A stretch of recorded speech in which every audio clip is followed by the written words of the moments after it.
ऐसा नहीं कि जैसे तैसे। एक लड़का एक महात्मा का चेला बन गया। महात्मा कहता आप गुरु में चेला कुछ सुनाओ। तो गुरु ने कहा कि ठीक है, आज महाभारत सुनाता हूं। ना, इसमें कुछ नहीं है। फिर रामायण, बोले ना इसमें भी कुछ नहीं है। वेद, बोले सबसे पुराना है, इसमें भी कुछ नहीं है। श्रीमद् भगवत गीता, चेले ने कहा हाँ ये थोड़ा थोड़ा ठीक है। तो गुरु ने कहा कि चेला नहीं गुरु ही मिला है। तो गुरु ने कहा कि आज महात्मा सुना देता हूं। तो गुरुदेव ने सुनाना शुरू किया। गुरुजी ने सुनाना शुरू किया। सर्वोपनिषदो गावो दोग्धा गोपाल नंदन। चेला कहे वाह वाह। तो गुरुजी ने कहा कि कोई बात समझ में नहीं आई हो तो जिज्ञासा कर सकते हो। चेले ने कहा कि गुरुदेव हमें समझ में नहीं आए, हमें आप कम समझाते हो, हम ज्यादा समझते हैं। तो चेले ने कहा गुरुजी सारी बातें तो समझ में आई, आप जो कह रहे थे दो गधा गोपाल नंदन, ये दो गधा कौन थे? गुरुजी ने अपना सर पीटा। गुरुजी सर पीटते हुए कहते ये दो गधा और कोई नहीं थे। चेले ने पूछा कौन थे? तो गुरुजी कहते हैं कि पहले गधा तुम और दूसरे गधा हम तुम्हें समझा नहीं पाए और तुम समझ नहीं पाए। गुरुजी कहते हैं हमें स्नान करना है, थोड़ा जल ले आओ। चेला कहता है कि गुरुदेव ठंडा लाऊं कि गर्म लाऊं? गुरुजी ने कहा जो लाना है लाओ, हमें स्नान करना है। चेला बैठे बैठे पूछता है गुरुदेव बाल्टी में लाऊं कि कमंडल में लाऊं? गुरुजी ने कहा कि तुम्हें जिसमें लाना है लाओ, हमें स्नान करना है। चेला बैठा रहा। गुरुजी ने कहा अभी तक तुम गए नहीं। चेला कहता है कि गुरुदेव नदी से लाऊं कि कुआं से लाऊं? गुरुजी ने देखा कि लाने वाला नहीं है। गुरुजी अपने से गए, स्नान किए, रात्रि में सो रहे थे। तो गुरुजी ने कहा कि दीप को बुझा दो, दीप के जलने से नींद नहीं आती है। तो चेले ने कहा गुरुदेव हम रजाई के नीचे पड़ गए हैं, अब रजाई से बाहर कौन निकले? आप तो वो वाली चौपाई याद कर लो। कौन वाली चौपाई? वही मूंदऊ नयन कतऊ कछु नाही, आंख बंद करके सो जाओ, दीप को बुझाने की क्या जरूरत है? गुरुजी ने सोचा ये दीप बुझाने वाला नहीं। गुरुजी अपने से दीप बुझाए। सवेरा हुआ, एक सेठ गर्मा गर्म मोतीचूर लड्डू लेके आया, हनुमान जी को चढ़ाया, गुरुजी को दे दिया कि अपने चेलों में बांट देना। अब गुरुजी जब लड्डू लेकर बांटने के लिए निकले तो सबसे पहले वही बदकट चेला सामने। अब सर झुकाए हुए जा रहा है, पता नहीं गुरुजी हमें प्रसाद देंगे कि नहीं देंगे। गुरुजी ने कहा कि वत्स ये हनुमान जी का चढ़ाया हुआ है, लड्डू खाओगे?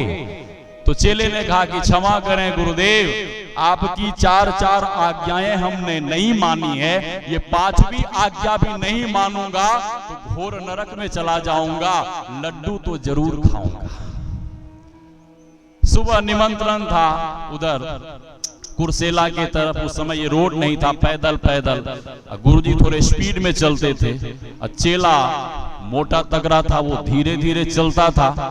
अब गुरुजी वहां पहुंच गए, हाथ मुंह धोए। चेले से पूछते हैं अरे मेरी गमछी क्या हुई? चेले ने कहा कि गुरुदेव आपकी गमछी तो उधर पोठिया बाजार में ही गिर गई थी, तुमने उठाया नहीं, आपका आदेश होता तब तो उठाते।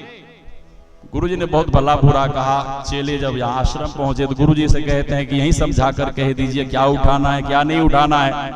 गुरुजी ने कहा जब मैं आगे चलूं तो पीछे कोई वस्तु पड़ी हुई मिले तो तुम उठा लिया करना। ठीक है गुरुजी। अब दूसरे दिन निमंत्रण था, इधर फलका बाजार में पैदल पैदल जा रहे थे, खेत में से जा रहे थे, खेत में से मेर पर से गुरुजी वहां पहुंच गए। गुरुजी की पूजा आरती हो रही है। चेले ने देखा कि मार्ग में सामान क्या? घोड़े की लीद। चेले ने गमछी फैलाया और घोड़े की लीद उठा उठाकर भरना शुरू किया, पोटली बांधा और ले जाकर गुरुजी के पवित्र आसन पे रख दिया। गुरुजी की वहां पूजा आरती हो रही है। गुरुजी पूछते क्या है क्या है? चेला कहता है गुरुजी वही सामान। अब गुरुजी छू छू कर देखें तो गुरुजी को गोल गोल नजर आवे। अब मन में गुरुजी सोचे कि लगता है कहीं वो हल्दीराम और बीकानेर की दुकान से कच्चा पक्का रसगुल्ला तो नहीं ले आया। गुरुजी कहे कि जरा खोलो तो देखे तो चेले ने कहा ठीक है गुरुजी। जैसे ही खोला तो उससे बदबू आई तो गुरुजी ने बहुत डांटा, करे मूर्ख, ये घोड़े की लीद उठा के क्यों लाया? गुरुजी आपका आदेश था। अरे मूर्ख कहीं का, ले हटा फेंक उधर।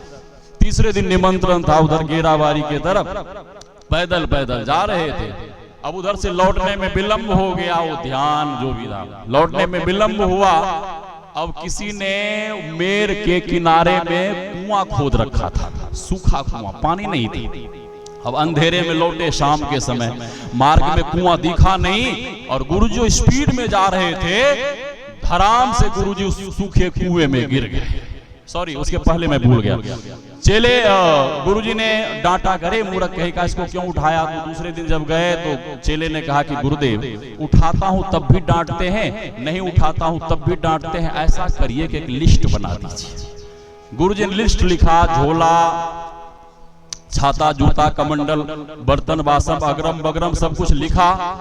अब तीसरे दिन जो जा रहे थे तो गुरुजी सूखे कुएं में गिर गए। चेला मस्त भरी चाल में पीछे से धीरे धीरे आ रहा है तो गुरुजी आवाज दे रहे, कहां हो, मुझे कुएं से बाहर करो। चेले ने कहा, गुरुजी आप घबराइए मत, आप शांति से कुआं में बैठिए, पहले आपका जो ये दिया हुआ लिस्ट है वो हमें निकालने दीजिए। अब चेले ने लिस्ट निकाला, लिस्ट को पढ़ना शुरू किया। छाता, जूता, कमंडल, अगरम बगरम ये वो सब पर है और लिस्ट को उल्टावे पुलटावे और चेला देखे कि गुरुजी का नाम तो इसमें कहीं है ही नहीं। तो गुरुजी ने पूछा, रे क्या कर रहे हो। तो चेले ने कहा कि गुरुदेव क्षमा करें गुरुदेव, आपका दिया हुआ लिस्ट पढ़ रहा हूं। अरे लिस्ट काहे को पढ़ रहे हो। तो मैं पढ़ रहा हूं, खोज रहा हूं कि इस लिस्ट में आपका नाम किधर है, आपका नाम मिले तब तो आपको कुआं से बाहर करें।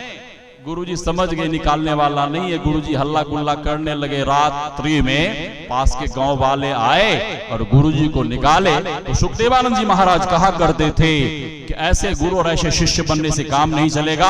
आंधर गुरु बहर चेला दोनों नरक में ठेलम ठेला। यदि इस भवसागर को पार करना है, गुरु चरणाम्बुज निर्भर भक्त संसाराद चिराद भव मुक्त। इस असार संसार को पार करना है तो पूरे और सच्चे संत सदगुरु का आप चरण शरण ग्रहण करें। आज बहुत बढ़िया अवसर है, अवसर चलकर आपके सामने आया है। वह वेणी त्रिवेणी चलकर आपके सामने आया है। पूज्यपाद स्वामी जी महाराज के जैसे महापुरुष यहाँ पर आए हैं। और चूकिए मत, बहुत लोग सेवा करते हैं लेकिन निगुरे बने हुए हैं और निगुरे बने रहेंगे तो भवसागर में डूब जाएंगे। और इस भवसागर से यदि आपको पार होना है तो युक्ति सीखिए, दीक्षा लीजिए। जीवन का कोई ठिकाना नहीं है, नहीं बालक नहीं जौबने, नहीं वृद्धि कछुबंद। वह अवसर नहीं जानिए जब आए परे जमफंद। कब यमराज का फंदा गले में पड़ जाए ठिकाना नहीं है। इसलिए चेतिए और दीक्षा लेकर ध्यान भजन सत्संग करिए। गुरु ने जो युक्ति दी है उस युक्ति के अनुसार साधना करिए। अधिक नहीं कहते हुए वाणी को विराम। हम आपके बीच एक से एक संत महापुरुष हैं, उनके मुखारबंद से विशेष विशेष रूप से श्रवण करें। बोलिए श्री सद्गुरु महाराज की जय।